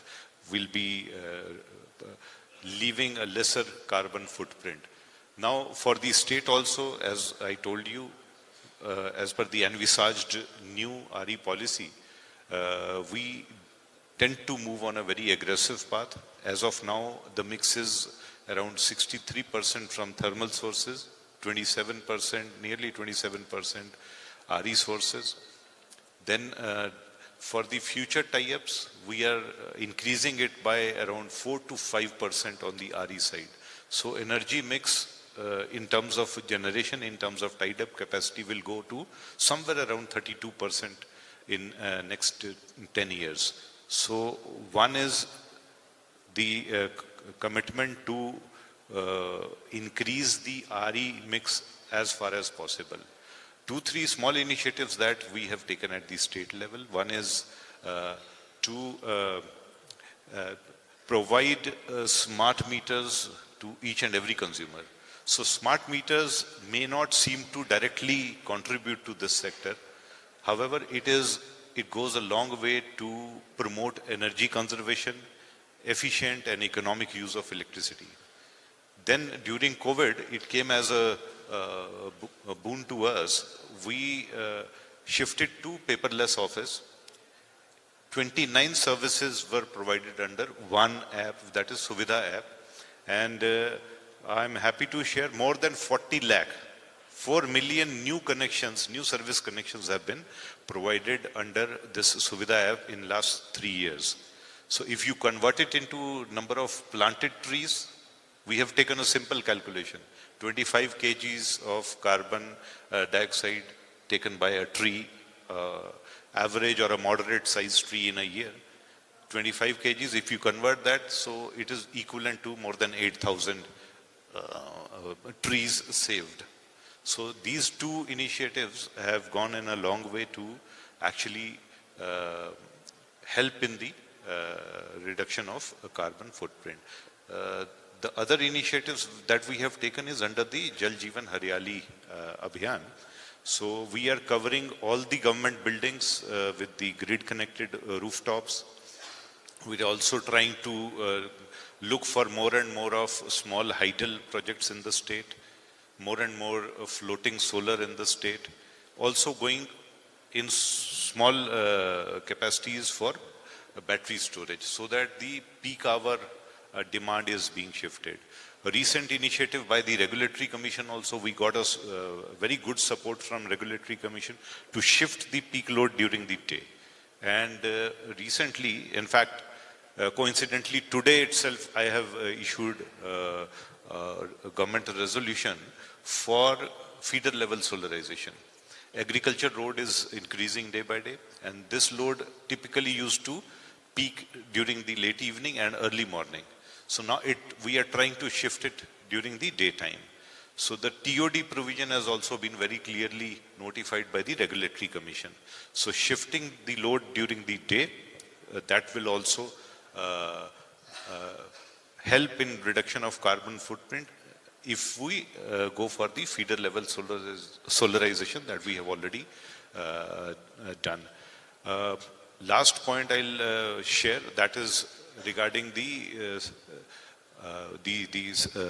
pump sets which the farmers used. They were all typically not very long ago, 5-6 years back, they were mostly based on used on diesel. So this was also adding to the environmental impact. So we have provided agriculture connections to somewhere around 370,000 farmers. Then in course of next 3 years, we'll be providing electricity connections to 480,000 farmers. And if this feeder level solarization program succeeds, so then this entire load will shift to the solar. So these are the few initiatives that we have taken in the energy sector. And as Sandeep sir rightly said, कि हम लोग energy sector को now we see not as energy to be used as per electricity. Electric vehicles come into this. Ethanol is also energy source. Similarly, so it is seen as a complete basket with all kinds of energy sources. So thank you very much. It's a very good opportunity to share ideas with this gathering, and we are here for the discussions further. Thank you. Great. Thank you, Mr. Hans. You talked about many very, very interesting initiatives, and ranging from the distributed solar, like the diesel pumps that are being substituted, also rooftop solar, which is another big program that is upcoming, and also many other very interesting interventions like the Ujala Yojana. And I think one interesting that you talked about, that the state is on the RPO trajectory, on the path to achieve its RPO targets. And there might be many people in this gathering who probably are not from the sector. तो उनको बस मैं ये बताना चाहूँगा कि जो target है जो RPO का, it is a very aggressive target. इतना easy target नहीं है कि ऐसा लगता है target achieve कर ले, ऐसा बिल्कुल नहीं है. The RPO target that has been given to the states is actually very aggressive. And the state is on the path. It is very, very heartening to know the great development that is happening in the state on this front. And finally, I think that one thing you said was very, very interesting. You talked about Jal Jeevan Haryali Mission as a long-term umbrella program. And I think that is extremely important because we are not talking about these 1, 2 or 3 years kind of program and then move on to something else. This is a long-term program, and which is absolutely instrumental in moving towards both economic development and the lower carbon trajectory in the energy sector and many, many other sectors. So thank you for highlighting that very important institutional nature. And our effort has also been, in this report, is to find out that institutional structure where we can continue to, position low carbon as something very important, not just for 2-3 years, but for the long term. And thank you for highlighting that very, very important issue. So I'll come to you, Venu, now. Niti Aayog has been working, of course, at the national level, and it's a think tank, Government of India's think tank, but also at many states on their low carbon development and many, many actions across different sectors at different states. So if you could talk a bit about what Niti Aayog has been doing in terms of sub-national actions, and it would be great to hear from you on the action on that front. Thank you. Thanks, Vaibhav. Firstly, I would like to congratulate Government of Bihar State Pollution Control Board for launching this Bihar's Climate Action Roadmap. I think it has come at a very timely report advising about how Bihar can actually look into the future, looking as far as 2070. Now, before I delve into what Niti Aayog is doing for state level or also at much below the state level, I briefly wanted to mention 2 points about what Niti is doing at the national level as well, right? Before I embark on what Niti is doing in helping states. First, at the national level, what Bihar has done today in terms of preparing the roadmap for the state, at Niti we are preparing the roadmap for the country. So when we are talking about this roadmap, the challenges that come in, right? We are not just looking at a net zero roadmap. We're also looking at what should be our economic developmental strategy should be, right? Our Honorable Prime Minister has also talked about aspirations of India becoming a developed economy, right? Today, our per capita income nationally is, in terms of nominal terms, is around $2,600. If we want to become a developed economy, this has to scale up by 5 times or 5 to 6 times. Similar such aspirations obviously will be existing in state levels as well, right? There's a huge variation if you look at states in terms of per capita income at the state level. Variation in the range of $400 to $4,000, almost a scale of 10x, right? So this huge developmental challenge, when we talk about energy transition roadmap or net zero roadmap, we also have to talk about how do we meet the developmental challenge of being a developed economy. We should also talk about the challenge of maintaining the electricity tariffs within reasonable range, right? Today, the speakers before me talked about electricity and electricity through storage technology, right? Because we want to shave off the peak load and also meet the demand, increasing electricity demand through clean energy sources. But solar today, so the energy storage today costs 10 rupees, right? It's very costly. So it makes tariffs very expensive. So how do we meet our developmental needs with some of these technologies which are still not commercially competitive? I would like to emphasize that India is taking this unprecedented historic experiment where we are asked to decarbonize with technologies which are not proven commercially yet. Solar and wind, probably we are commercially competitive today, but the largest suite of technologies that are required for the country to decarbonize, whether it is carbon capture, small modular nuclear reactor, or energy storage for the fact, are not commercially competitive yet. So in that sense, a net zero roadmap has to look at whole set of factors from the developmental point of view, from the inclusivity point of view, from the sustainability point of view. So Niti Aayog at the national level is preparing a net zero roadmap for the country where we look into a whole lot of these gamut of issues. And also from the finance side, it will look into understanding. We all know that most of these, most of the transition demands will necessitate huge demand for money. But do we have sufficient instruments, finance instruments, to mobilize such finance. So Niti Aayog is also looking into understanding what are the different instruments of finance that are available, and that will be helpful for us to meet the transition goals.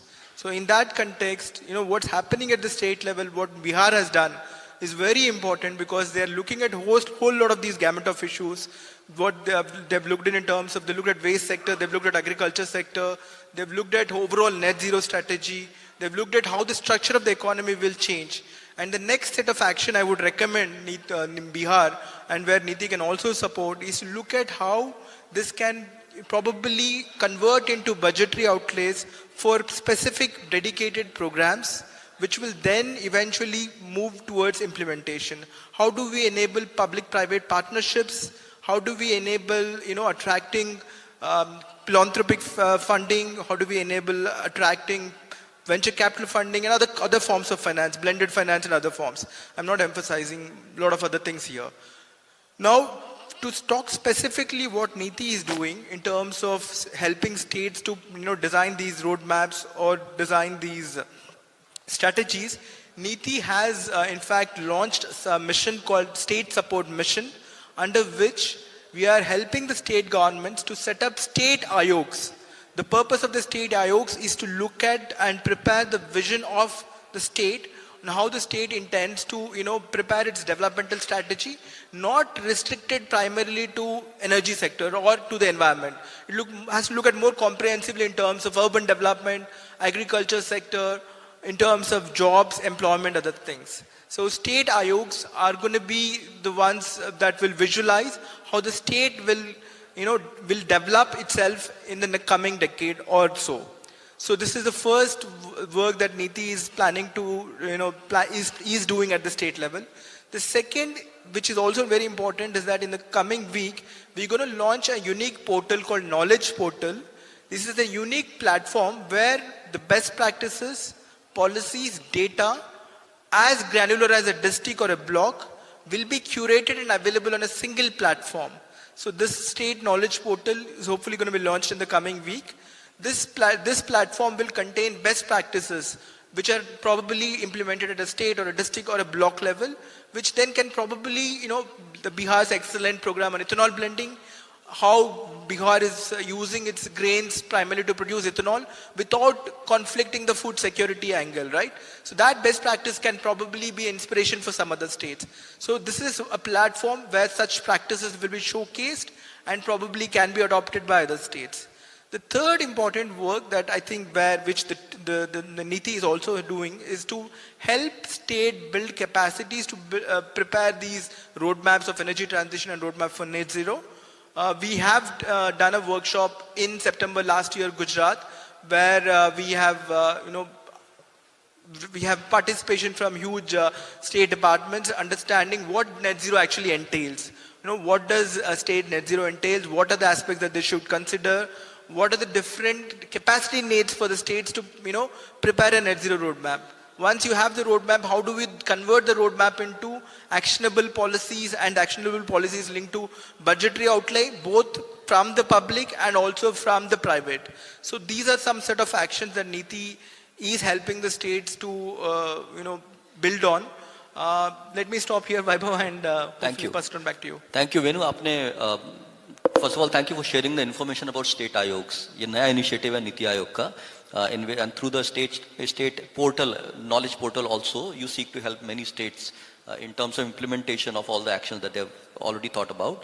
But आपने दो और बहुत interesting variables के बारे में बात की. अभी संदीप सर और संजीव सर ने प्लानिंग और स्ट्रैटेजी की बात की थी.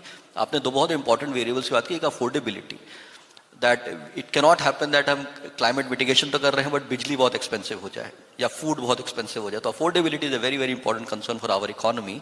और दूसरी आपने बात की फाइनेंस के बारे में.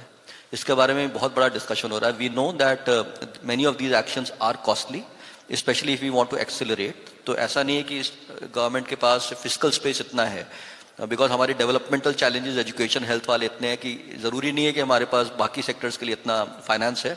तो thinking about different kinds of innovative financial instruments to pull in private money is also going to be very very critical, and it's great that Niti Aayog is already thinking about helping states.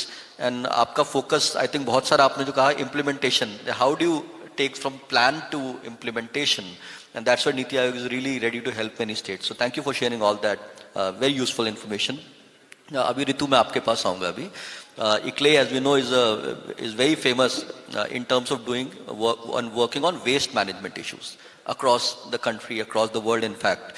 And waste management, of course, there are many different aspects to it.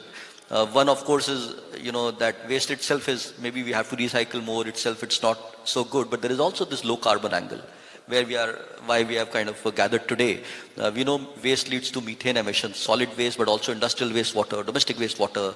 So आपने भी इस पूरे जो consortium में काम किया है इसमें waste को लेके specifically. So what are the key learnings that you want to share with the audience today in terms of what do we need to think about in terms of greenhouse gas mitigation from the waste sector at the state level?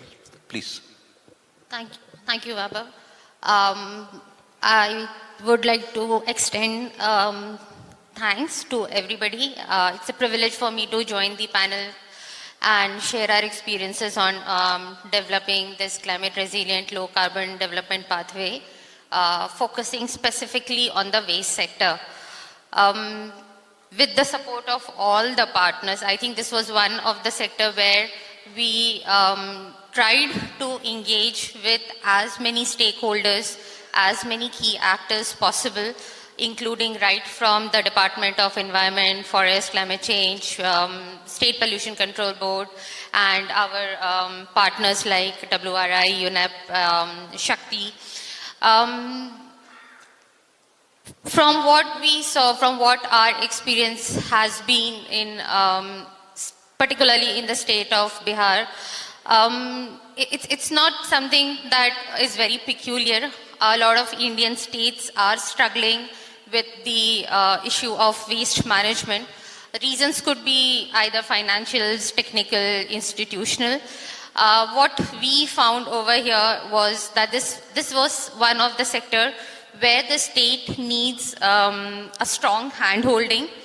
It's not that the capacity is not here, but then probably the roadmap, the action plan from where to start is something that is missing. I mean, if you have looked into the recent news, the Swachh Sarvekshan results, Patna was the one which is in the double digits, something around 75 or 77. None of the other cities in the Bihar could even make it up to the mark.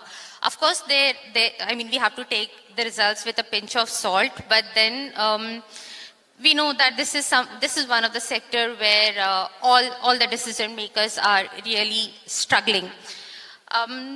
Just to give you, an idea that for this low carbon development, waste included both, that is municipal solid waste management as well as the domestic wastewater that was being generated. And with the data that was available with us, we found that with a population of 120 million people, the waste was almost more than 6,000 MLD of wastewater that was being generated, and more than 31,000 tons per day of waste. Imagine the quantum that is being generated every day in a state where the infrastructure is not very robust right now. We are still beginning. It's just a baby steps, I would say. Like Vaibhav was saying, that the waste is one of the most prominent sector contributing to the GHG, especially the methane emissions. Therefore, there is a very strong need to support the state in strengthening the existing solid waste management services, promote a sustainable, holistic approach, and therefore lead to overall, mitigation potential. The LCAP, the Low Climate Action Plan that we tried to develop, that was interesting in the sense that with the limited time, we were able to go and visit some of the districts of the state, some in the north, some in the south, to see how the services are there in reality. Some of the districts are doing well. People are educated, people are aware. but there are some districts where the situation is precarious, where immediate attention is needed. So looking at how the different districts are, we decided to look into the actions and divide them into short-term, mid-term, long-term, because there are something which should be done immediately when, for an example, collection and transportation. But then there are some actions which will take time to be implemented, especially the behavioral changes. We have been talking about segregation at source, which is not existing at most of the places. And of course, our disposal it's another challenge where a lot of open dumping is taking place. And, all of this leads to, it's not only about unaesthetic value, it's not only about methane emissions or carbon emissions, it's also about the diseases, it's also about a threat to public health and environment. So looking into all of these sectors, some of the key actions that we could, I would say we could zero down after discussing with the stakeholders was that there should be, the state should try to have 100% access at least to the scientific and economical toilets by 2025. We have been talking about it for a long time, but then the toilets are there, but they are not in a functional state. So, there is a need to make it functional. There is a need to retrofit it. And these are very small, small steps that needs attention with a least amount of investments. It's more about bringing public ownership. It's more about generating interest, generating trust among the people that this is something for them by the governments. The others that we could think was of maximizing treatment and reuse of the treated wastewater. I know this is a very ambitious program. Some cities like Surat and others in Gujarat have started doing it. We all know that there is going to be a shortage of water, and reuse of treated water is helpful, is going to be, is another step where most of the cities' interest lies. But then we need to be sure that at least the water that is being treated is up to the tertiary level, if not more than that. Say 100% safe and contained collection and transportation of the solid waste that is being collected. Reuse, recycle, the principles of 3 R's, the principle of 5 R's, I think we have spoken enough. It's mandatory now that people start practicing about it. You go on the dump sites, you go on the landfill, you see the impact of the fast fashion which is over there. And this is not only impacting as a waste, this has a larger impact on the land value. This has a larger impact on the health of the people who are working there. So recycling, reusing, recovering basically is key, because that would reduce the amount of the waste that is being generated in the first place. And recycling and recovering would ensure that we push, at least take steps towards the circular economy. Soon? Yes. Yes. Thank you. The circular, and looking into all of the steps that we are talking about, there has been no scientific disposal of the waste that is being practiced. So ultimately it is the citizens, ultimately it is we, ultimately it is the people who are going to suffer with the leachate going into the underground.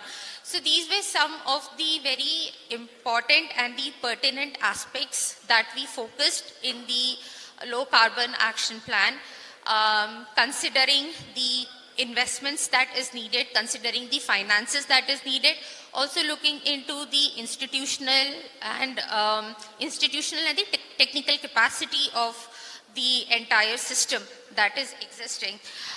This is going to be a decisive decade, like everybody is talking, with targeted and intentional actions. And waste, I would say, play a very pivotal role when it comes to talking about low carbon development. So leading this development for the state of the Bihar, who, I think is the first state to poise to become the zero resilient and low carbon development pathway. I think there is a lot of opportunities for the state to strengthen the existing municipal solid waste and the domestic wastewater system. A lot of new technology and a lot of new innovations are already in place, which could be used on a pilot scale and scaled up depending upon how it goes. Thank you. Thanks. Sir, thank you. Thank you so much, Ritu. I think the interesting point you talked about is waste management is not a challenge just because of low carbon, but it's also a public health challenge. And I think that's an important point. There's something else that you also talked about, which is about, it's not just about waste management, it is about scientific waste management. So I think the use of science is very, very important. And before I will move to all the other panelists also, but they're very senior officers with us. So sirs, if I can ask you, I'll just pose my question and give you some time, and then we'll go to the panel so that you can reflect on the question. This point that Ritu talked about is about science, use of science in policy. And you are very, very senior officials on your work. How do you incorporate the scientific analysis that many people have been talking about in the civil society? How do you incorporate the scientific analysis in terms of planning and strategizing and implementation in your departments? So I'll request you to think about it, and we'll go through the panel, and I'll come back to you for your responses on this particular question about use of science in policy making. So with this, thank you again, Ritu. Siddharth, I'll come to you. Shakti has been, of course, supporting many of us across many different states, and your presence, you are present in many, many states across many different sectors. It could be energy, it could be industry sector, transport sector. So could you also share learnings from Shakti's engagement across so many different states with the audience today? Thank you. Sure. Thanks, Vaibhav. So as Clean Power team of Shakti, so we have different verticals. I represent Clean Power of Shakti Foundation, so I'll be focused on that particular sector. In respect of Bihar, our partner RTI did a lot of work for the power sector, and this study went for like almost a year and a half, and they worked like quite a bit on developing the draft RE policy, and Sanjeev sir has already mentioned about it. Couple of things, like in addition to what sir has already said. One is that the potential for state, what has been estimated for RE is about 12 to 16 gigawatts.